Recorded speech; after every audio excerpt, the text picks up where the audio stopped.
In this video, we're going to talk about discussion forums, which are an important tool for student interaction and engagement in Moodle. Discussion forums allow for threaded, asynchronous class discussions that are usually text-based. This is an example of an open forum in Moodle. You'll see I'm the instructor in the course, and so I've put up the initial post, which is actually in the forum description. I've also given some basic instructions to the students about how to post in the forum and told them when their posts are due. And then as you look down the page, you'll see that students are posting and then replying to each other, and you'll also note that students can insert text and can actually also insert audio into forum discussions. So why would you use a discussion forum?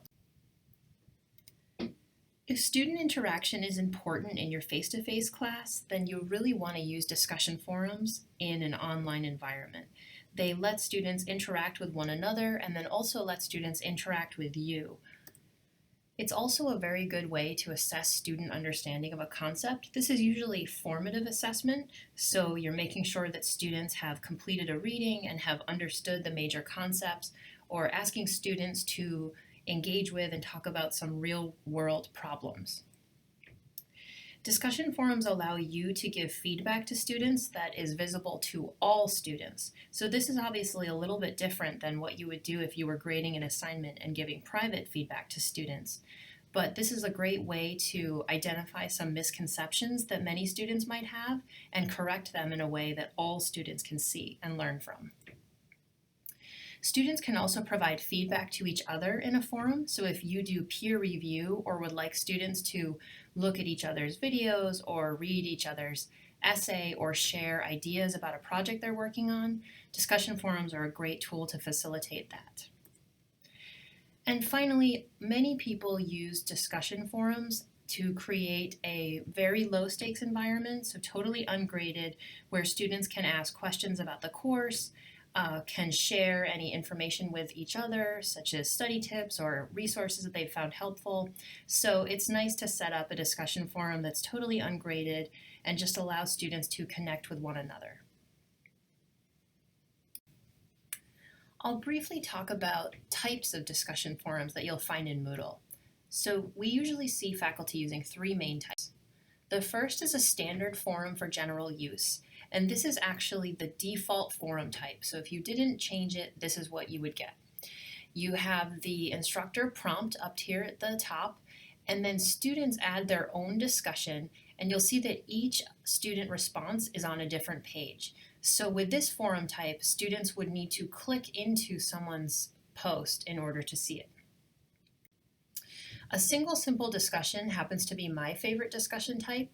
This is where all of the posts are on one page. So this is what I showed you in the very beginning, where the instructor post is up at the top and then students are responding and also can reply to each other, and it's all on that one page, so there isn't any extra clicking. A Q&A forum is a special forum type where students must post their own reply before they can see their classmates' posts. In this type of forum, an instructor must create an actual post in the forum, so not just using the forum description. And this can be great if you really want to ask students to think independently, or if you're asking a question that has a definite answer, but it might be a difficult answer to get to, and you want students to try that out for themselves first before they see what their classmates have done. Asking good questions in discussion forums is so important because this will really impact the quality of the responses that you get from students. I know this seems obvious, but ask questions that you care about and that you know your students will care about. Think about course concepts and how they relate to real-world situations. Ask students to propose solutions for real-world problems, and really think about what is most essential to help students work toward those outcomes in your course. You want your questions to be open-ended to encourage critical thinking skills, so questions such as why, how might, suppose, justify. So, for example, a question such as what is the capital of Massachusetts? This is not a good discussion forum question because it has one answer, so there really isn't much to talk about. Give context to your students, so model the responses you want to see. If you write a 1 or 2 sentence discussion forum prompt, you're probably not going to get replies that are much more than 1 or 2 sentences. If you're asking students to reply or discuss a reading that they've done in the class or a video, put the link to that reading or video right there in your own prompt and quote from that reading or video. But really make sure that you're modeling what you want to see from your students. Ask several questions and let students choose which ones they will answer. It's always good to give students choice, and sometimes having a few questions can really help inspire more substantial responses. And also allow students to really think about what's meaningful for them. Of course, if you have a question that you want to make sure that all students respond to, tell them that in your instructions. And ask students to ask questions of each other. It's really important to have students reply to one another in order to keep interaction going. And sometimes asking them to ask each other questions is a good way to get that conversation really flowing, because students like to read the questions that their classmates are asking and like to respond to them. Finally, consider using smaller groups. So if you have a class of even 20 students, sometimes that can get overwhelming in one discussion forum, but you can use the groups feature in Moodle to break students up into smaller discussion groups, and then they're having a conversation with maybe 4 of their classmates. So think about how you could use smaller groups when you might be worried that your questions are not enough to sort of go on for 20 student responses. Think about smaller groups, because then those smaller groups can all be having those conversations. I'm going to very quickly show you what it will look like on your end when you're participating in a discussion forum. I'm the instructor in this course, so I'm going to scroll down, find the forum that I want to participate in, click on it. You'll see that my prompt is up here at the top. So for an introductions forum, I would always post my own introduction response. And I have 2 choices here. If I want to post quickly, I can reply just right here in this box, but you'll see that I have no text formatting options.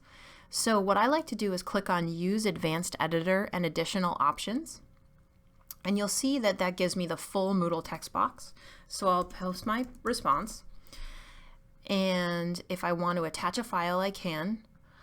And then I will click Post to Forum. And you'll see that my response shows up right there. Someone else can come in and either reply to the post that I just put up or reply to my initial post. Finally, let's talk about assessing discussion forums. I do recommend grading forums, especially if you want students to participate in them, with the exception being, of course, if you want something that is truly, truly low stakes, or is just a place for students to ask questions of you or of each other. In thinking about your criteria for assessing forum participation, what's most important is that you clearly state expectations for students. So having a simple rubric and telling them what you're looking for will go a long way in helping you to then later grade those forums, and also having students understand what your expectations are. So share these expectations with your students. Think about giving them an example of a really high quality discussion forum post, if that's something you can create on your own, or over time you could ask students for permission to share examples.